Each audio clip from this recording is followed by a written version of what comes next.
It sort of remains not necessary to say, but I want to remind you that movies and film are ubiquitous. And lest we not know exactly what that word means, I looked it up. Existing or being everywhere all of the time. You know, you can't go to a sandwich place, sometimes called a sports bar, without 18 banks of flat screen televisions. You can't go to a kid's recreational area without those kinds of things. So we as Christians need to be thoughtful and aware that not every story told reflects ways God intended reality to be. And I want to actually remind you, I haven't said this to you lately in this setting, but I've actually been explaining to people, remember that the Bible is simply God's revelation about how reality works. Now, it's been in a historical context and such, but he's revealed himself, dealing in the ways of humans, and by that we know how he wants to deal with us. And so that is something we need to keep in mind. We're dealing with reality. And also, these days where mainstream culture, and I would encourage you not to call it secular culture. I'm not even sure philosophically it is secular, but that's a term that sets up a duality that the Scripture never really has. That's a Greco-Roman notion. It's not a Hebraic notion. It's not a Semitic notion, and it's therefore a false expression of the way reality is, though there is a secular philosophy and that kind of thing. But in mainstream, conventional present culture, which there is a secular dimension to it, but there's also a spiritual dimension to it, they wrestle with this idea, is there really truth? So I obviously assume that there is truth. God is objectively real, whether somebody believes in him or not. And it's my conviction that the Scripture lays out that even his morality is embedded into Scripture. And there is a dynamic of the way human flourishing happens, whether you're religious or not.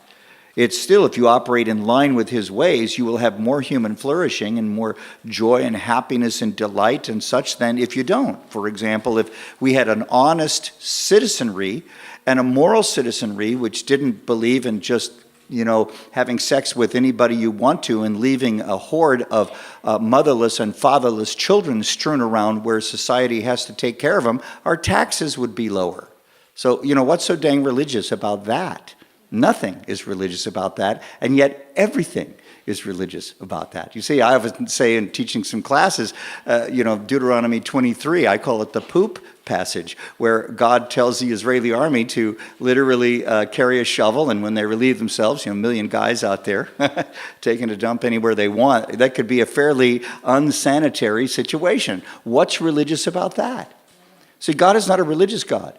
God is the God of all of life. And all of life needs to be lived in line with him in a fallen world. And there are negative dynamics to this fallen world, and we need to deal with them. And one is personal hygiene, another is community sanitation, and another is, civil morality that doesn't just cramp our style, it literally releases us into the freedoms of human flourishing that we like. Okay, we don't need a lecture on that, but as we think about this issue, we as Christians need to be thoughtful and aware that not every story told in film and television and other contexts reflects the way God intended reality to be and the virtues to be embraced.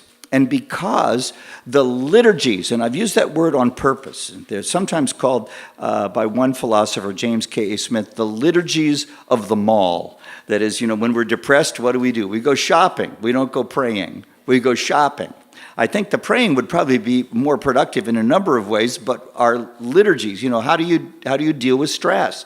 You develop little life liturgies, and it would be good for you to figure those out and ask God to help you replace them with productive liturgies and such. So anyway, because the liturgies of film and TV watching have such heart-shaping impact that we cannot afford not to be thinking biblically and Christianly, as Francis Schaeffer used to say, about the film and TV we watch.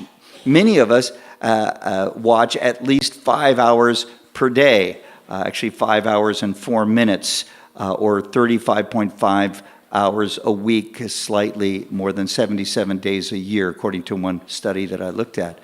Now,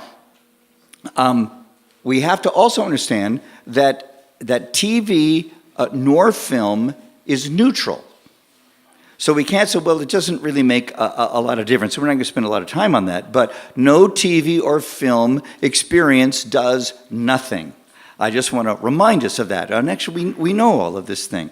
And therefore, the repetitive nature of our media marinate. You know what marinate is? You know, like you get a steak and you put teriyaki sauce and you let it, lay there for 24 hours, and it seeps into the being, the fabric of whatever you're seasoning. Well, this media marinate is so strong that we must be active, not passive, related to what our media saturation really is and what it is doing to me and to my loved ones and to my network and such. And any of us who have kids or nieces and nephews or grandkids, we know this, and we even think about monitoring the media time and all that kind of thing. So let me suggest 4 questions to you that you can ask yourself and your network repeatedly related to film. And I want you to we'll keep coming back around on this a little bit tonight. So Dave, you can bring those things up on the screen, if you will. The first one is, does it tell the truth about life and reality? It's just a good question to ask. Does this, I loved The Notebook, but I can only watch it once because it's about, Alzheimer's, and my mom passed away with Alzheimer's. And that movie is so, actually, I think it's wonderful. Is it a Christian film? We're not going to really talk about that kind of thing tonight, but I think it manifested all kinds of good, actually biblical virtues and stuff, and I guess you could pick the storyline apart, but I don't think we need to do that kind of thing. But it's so powerful to me, I can't watch it again, because it just brings me back into my mom's situation, which I've dealt with and I'm free from, but that's just a hard thing. But it does tell some truth about life and reality, and what it told, I thought, was pretty beautiful. I don't remember every detail of the storyline, so don't nail me about some little detail on it. But my, coming away from that, I thought that was a beautiful movie. Does it vindicate virtue and reveal vice for what they are? There's a movie I saw a number of years ago, maybe 10 or 12 or 15 years ago. It was Traffic with Michael Douglas, and it was about the drug problem in upscale Washington, D.C., and it was about a kid. Man, I can't watch that movie again either, but it was really a great movie, I thought, because it really revealed the non-glamorous, the destructive dynamic of what drugs does. And I'd say that was a good movie, even though it was a hard one for me to watch, and I don't want to watch it again, but there you go. For a third question, what does it say about goodness, truth, and beauty? What does it say about goodness, truth, and beauty? And any one of these questions, I would suggest to you, you can turn them around, which we need to do. Does it reveal badness, non-truth, and ugliness? I mean, for what it is, does it reveal that? And so there might be some really hard films. I'm thinking of a movie about Beirut that I saw with the real famous guy that I can't remember right now. He was on Clooney. I thought it told a great story about the tension of what's going on over in the Middle East. And then what view of the good life does it give? In some ways, my wife and I argue about this, quite frankly, because every one of us has an idea of a good life. That is that deep, inner, subconscious picture of what it would be great if I had, unlimited funds, unlimited time, and no restraints. Now, maybe in this room, a lot of us, when I talk to you about my donor in Maui who opens up their home to us almost any time we want and cares for us and lets us come over there with frequent flyer miles, you go, oh, that's wonderful. And it really is. But once I was working in northern Honduras, and we took a bunch of kids to the beach, because in my world about the good life, the beach was the good life. And they were kids from an at-risk neighborhood, and they lived kind of close to the beach, and we came to the beach and they didn't know what to do. Because in their culture, they had a different view of what the good life was. But people, we worship what we think the good life is.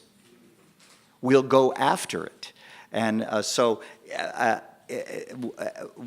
and frankly, I think the movies that we like somehow in one way or another affirm the good life, and I just think we have to be asking that question. Just very quickly, some other ways to ask those same questions in a sort of a different motif. What's the bias of the film?